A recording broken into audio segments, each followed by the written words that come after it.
પાટણ ખેતીવાડી ઉત્પન્ન બજાર સમિતિ એપીએમસીના ચેરમેન તરીકે સ્નેહલભાઈ પટેલને ફરી એકવાર રિપીટ કરવામાં આવ્યા છે. તેમની પુનઃ નિમણૂક થતાં માર્કેટયાર્ડમાં ખુશીનો માહોલ છવાઈ ગયો હતો. માર્કેટયાર્ડના ડિરેક્ટરો, વેપારીઓ અને ખેડૂત આગેવાનોએ સ્નેહલભાઈ પટેલને ફૂલહાર પહેરાવી ઉષ્માભેર વધાવ્યા હતા. કેટલાક પીઢ કાર્યકરો તો ભાવુક બની ગયા અને હર્ષના આંસુઓ સાથે પોતાની ખુશી વ્યક્ત કરી. અગ્રણીઓએ જણાવ્યું કે સ્નેહલભાઈ પટેલના અગાઉના કાર્યકાળ દરમિયાન પાટણ માર્કેટયાર્ડનો નોંધપાત્ર વિકાસ થયો છે અને ખેડૂતો તથા વેપારીઓના હિતમાં અનેક નિર્ણયો લેવાયા છે. આ પ્રસંગે સ્નેહલભાઈ પટેલે તમામ ડિરેક્ટરો અને કાર્યકરોનો આભાર વ્યક્ત કરતા જણાવ્યું કે પક્ષ અને સંગઠને તેમના પર મૂકેલા વિશ્વાસને સાર્થક કરવા તેઓ ખેડૂતો અને વેપારીઓના હિત માટે સતત કાર્યરત રહેશે. રિપોર્ટર દશરથ ઠાકુર, સમી. ફરીથી બીજા 8 વર્ષ માટે મને ચેરમેન તરીકે મેન્ડેટ આપવા બદલ પ્રદેશ ભારતીય જનતા પાર્ટીના અમારા અધ્યક્ષ આદરણીય શ્રી જગદીશભાઈ વિશ્વકર્માજી, અમારા પ્રદેશના મહામંત્રી અને અમારા ઝોનના પ્રભારી આદરણીય શ્રી અજયભાઈ બ્રહ્મભટ્ટ, અમારા પ્રભારી સત્યેનભાઈ, અમારા જિલ્લાના અધ્યક્ષ આદરણીય શ્રી રમેશભાઈ સિંધવ, ત્રણેય અમારા મહામંત્રીશ્રીઓ, પ્રદેશ ભાજપ અને જિલ્લા ભાજપ અને આખું સંગઠન એ મારામાં વિશ્વાસ રાખી અને મને મેન્ડેટ આપી અને બાકીના 8 વર્ષ એ આઈપીએમસી પાટણની ચેરમેન તરીકેની જવાબદારી આપી છે. તો એ બધા જ અને અમારા બોર્ડ મેમ્બર અને બોર્ડ મેમ્બરનો અમારા માર્ગદર્શક અને આદરણીય શ્રી કેસી પટેલ સાહેબ, શ્રી મોહનભાઈ પટેલ અને અમારું આખું બોર્ડ, એમને મારી ઉપર વિશ્વાસ રાખી અને બિનહરીફ ચેરમેન તરીકે મને ફરીથી બીજા 8 વર્ષ માટે નિયુક્ત કર્યો છે. એ બદલ બધાનો, પ્રદેશ ભારતીય જનતા પાર્ટી અમારા પરિવારનો, જિલ્લા ભાજપ અમારા પરિવારનો, બધાનો હું હૃદયપૂર્વક ખૂબ ખૂબ આભાર માનું છું.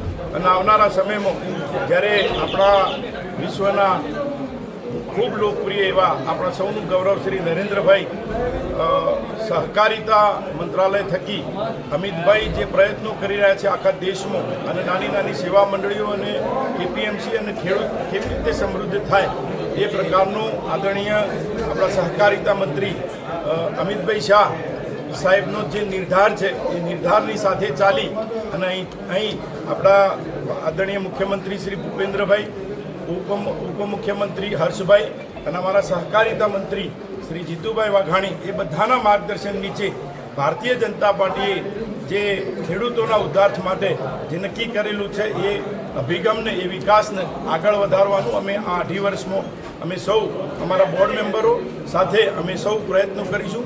આ સાથે હું મારા સૌ શુભેચ્છકોને પણ હૃદયપૂર્વક ખૂબ ખૂબ આભાર માનું છું કે બધાનો જે સહકાર હતો અને એમાં વિશેષ કરીને આપણા જિલ્લા પંચાયતના અધ્યક્ષ આદરણીય ભાવિકભાઈ, વિનયસિંહભાઈ અને બાકીના તમામ એમનો પણ હું હૃદયપૂર્વક ખૂબ ખૂબ આભાર માનું છું. યોજના તમે વિચારી નક્કી કરી હોય? 8 વર્ષ સુધી ખેડૂતો માટે ખૂબ બધાના સાથે લઈ અને કામ કરેલું છે. ત્યારે ખેડૂત પરિવારના બાળકોને ચોપડા રાહત દરે મળી રહે.